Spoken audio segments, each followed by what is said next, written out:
from Chelsea Handler's I'll Have What She's Having. This little note between the first and second chapter. When we are children, the essence of who we are is front and center. We are unscathed by what can very often be an ugly world. Bringing that child into adulthood, even only for moments at a time, is how we remain true to ourselves. Hold on to that child tightly, as if she were your own, because she is. Hard lemonade.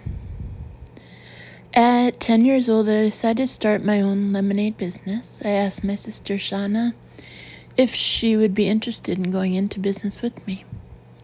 She was 5 years my senior, and she insisted that in order for her to come on board, this would need to be a joint venture. We'd have to split everything 50-50.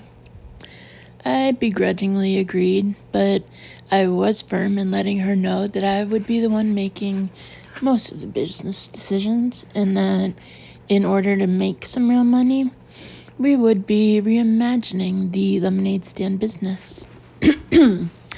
Ours would be a hard lemonade stand serving gin, whiskey, and tequila. On our first day, we made $13, and after splitting it down the middle, I was left with $6.50. This was not going to work. I needed a greater profit margin and less overhead. The bottom line was that I would have to find cheaper labor. You're fired, I told Shauna as we walked down the dirt road back to our house with all of our lemonade equipment. She tried to explain to me that I wasn't in a position to fire her, but I reminded her that it was my idea in the first place and that she was welcome to start her own lemonade stand and become my competitor. The next day, I went door to door in our neighborhood looking for staff.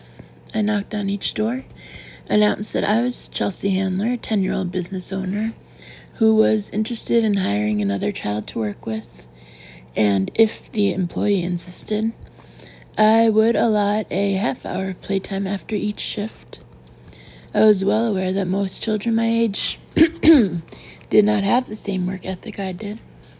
That's when I met Nelson, another 10-year-old who seemed eager for a playmate.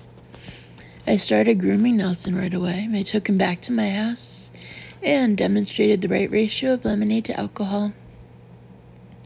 I explained that our target market was the parents, and that our ancillary market would be their children, and that we would be giving straight lemonade to anyone who looked younger than Nelson.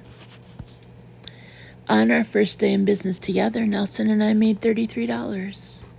When I handed him his commission, he couldn't believe his good fortune in meeting me.